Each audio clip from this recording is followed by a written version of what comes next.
Chapter 4. An Encounter in the Pass.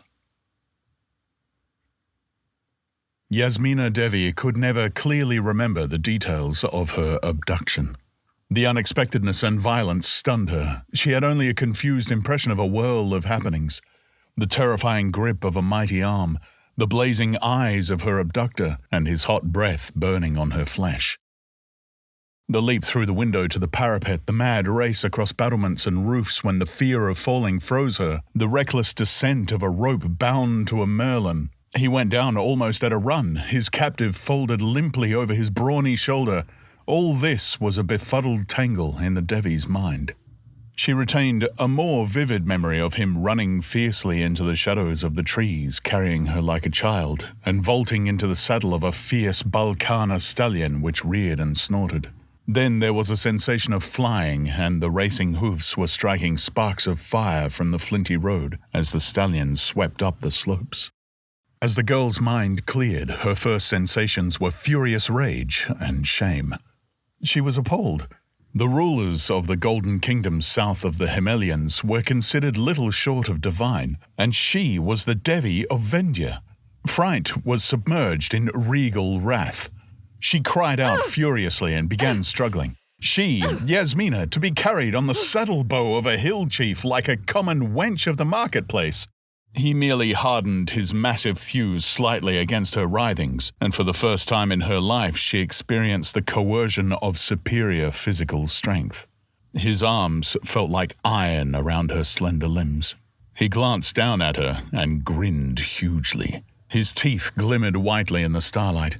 The reins lay loose on the stallion's flowing mane, and every thew and fibre of the great beast strained as he hurtled along the boulder-strewn trail. But Conan sat easily, almost carelessly in the saddle, riding like a centaur. "You hill-bred dog!" she panted, quivering with the impact of shame, anger, and the realization of helplessness. You dare! Your life shall pay for this! Where are you taking me?" "To the villages of Afghanistan," he answered, casting a glance over his shoulder. Behind them, beyond the slopes they had traversed, torches were tossing on the walls of the fortress, and he glimpsed a flare of light that meant the great gate had been opened. And he laughed, a deep-throated boom gusty as the hill wind. "The governor has sent his riders after us," he laughed. "By Crom, we will lead him a merry chase. What do you think, Devi? Will they pay 7 lives for a Castria princess?" "They will send an army to hang you and your spawn of devils," she promised him with conviction. He laughed gustily and shifted her to a more comfortable position in his arms, but she took this as a fresh outrage and renewed her vain struggles until she saw that her efforts were only amusing him. Besides, her light silken garments floating on the wind were being outrageously disarrayed by her struggles. She concluded that a scornful submission was the better part of dignity, and lapsed into a smouldering quiescence. She felt even her anger being submerged by awe as they entered the mouth of the pass, lowering like a black well-mouth in the blacker walls that rose like colossal ramparts to bar their way. It was as if a giant knife had cut the Zybar out of the walls of solid rock. On either hand, sheer slopes pitched up for thousands of feet, and the mouth of the pass was dark as hate. Even Conan could not see with any accuracy, but he knew the road, even by night. And knowing that armed men were racing through the starlight after him, he did not check the stallion's speed. The great brute was not yet showing fatigue. He thundered along the road that followed the valley bed, labored up a slope, swept along a low ridge where treacherous shale on either hand lurked for the unwary, and came upon a trail that followed the lap of the left-hand wall. Not even Conan could spy, in that darkness, an ambush set by Zybar tribesmen. As they swept past the black mouth of a gorge that opened into the pass, a javelin swished through the air and thudded home behind the stallion's straining shoulder. The great beast let out his life in a shuddering sob and stumbled, going headlong in mid-stride. But Conan had recognized the flight and stroke of the javelin, and he acted with spring-steel quickness.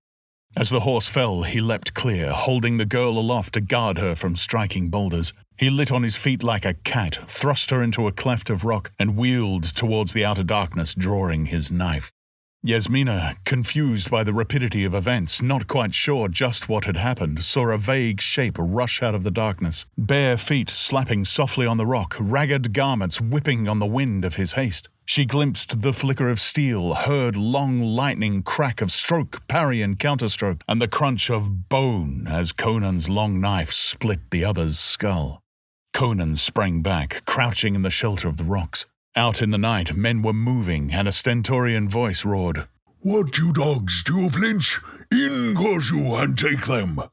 Conan started, peering into the darkness, and lifted his voice. "Yarafzal, is it you?" There sounded a startled imprecation, and the voice called warily, "Conan! Is it you, Conan?" "Aye," the Cimmerian laughed. "Come forth, you old war dog. I've slain one of your men." There was movement among the rocks, a light flared dimly, and then a flame appeared and came bobbing towards him, and as it approached, a fierce, bearded countenance grew out of the darkness. The man who carried it held it high, thrust forward, and craned his neck to peer among the boulders it lighted, the other hand gripping a great, curved tulwar. Conan stepped forward, sheathing his knife, and the other roared a greeting. "Aye, it is Conan! Come out of your rocks, dogs! It is Conan!" Others pressed into the wavering circle of light, wild, ragged, bearded men with eyes like wolves and long blades in their fists. They did not see Yasmina, for she was hidden by Conan's massive body, but peeping from her covert, she knew icy fear for the first time that night. These men were more like wolves than human beings. "What are you hunting in the Zaibar by night, Yarafzal?" Conan demanded of the burly chief, who grinned like a bearded ghoul. "Who knows what might come up the pass after dark? We Wazulis are nighthawks. But what of you, Conan?" "I have a prisoner," answered the Cimmerian, and moving aside he disclosed the cowering girl. Reaching a long arm into the crevice, he drew her trembling forth. Her imperious bearing was gone. She stared timidly at the ring of bearded faces that hemmed her in, and was grateful for the strong arm that clasped her possessively. The torch was thrust close to her, and there was a sucking intake of breath about the ring. "She is my captive," Conan warned, glancing pointedly at the feet of the man he had slain, just visible within the ring of light. "I was taking her to Afghanistan, but now you have slain my horse, and the Castrias are close behind me." "Come with us to my village," suggested Yarafzal. "We have horses hidden in the gorge. They can never follow us in the darkness. They are close behind you, you say?" "So close that I hear now the clink of their hoofs on the flint," answered Conan grimly. Instantly, there was movement. The torch was dashed out, and the ragged shapes melted like phantoms into the darkness. Conan swept up the Devi in his arms, and she did not resist. The rocky ground hurt her slim feet in their soft slippers, and she felt very small and helpless in that brutish, primordial blackness amongst those colossal, nighted crags. Feeling her shiver in the wind that moaned down the defiles, Conan jerked a ragged cloak from its owner's shoulders and wrapped it about her. He also hissed a warning in her ear, ordering her to make no sound.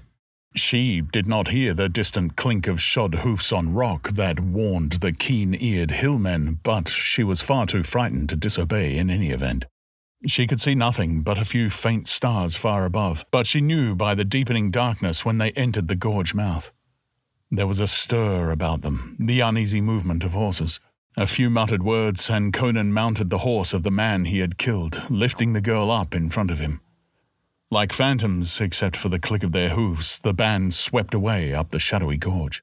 Behind them, on the trail, they left the dead horse and the dead man, which were found less than half an hour later by the riders from the fortress, who recognized the man as a Wazuli and drew their own conclusions accordingly. Yasmina, snuggled warmly in her captor's arms, grew drowsy in spite of herself. The motion of the horse, though it was uneven, uphill and down, yet possessed a certain rhythm which combined with weariness and emotional exhaustion to force sleep upon her. She had lost all sense of time or direction. They moved in soft, thick darkness in which she sometimes glimpsed vaguely gigantic walls sweeping up like black ramparts, or great crags shouldering the stars. At times, she sensed echoing depths beneath them or felt the wind of dizzy heights blowing cold about her. Gradually, these things faded into a dreamy unwakefulness in which the clink of hoofs and the creak of saddles were like the irrelevant sounds in a dream. She was vaguely aware when the motion ceased, and she was lifted down and carried a few steps. Then she was laid down on something soft and rustling, and something, a folded coat perhaps, was thrust under her head, and the cloak in which she was wrapped was carefully tucked about her. She heard Yar Afzal laugh. A rare prize, Conan. Fit mate for a chief of the Afghulis. Not for me, came Conan's answering rumble. This wench will buy the lives of my 7 headsmen, blast their souls. This was the last she heard as she sank into dreamless slumber. She slept while armed men rode through the dark hills, and the fate of kingdoms hung in the balance.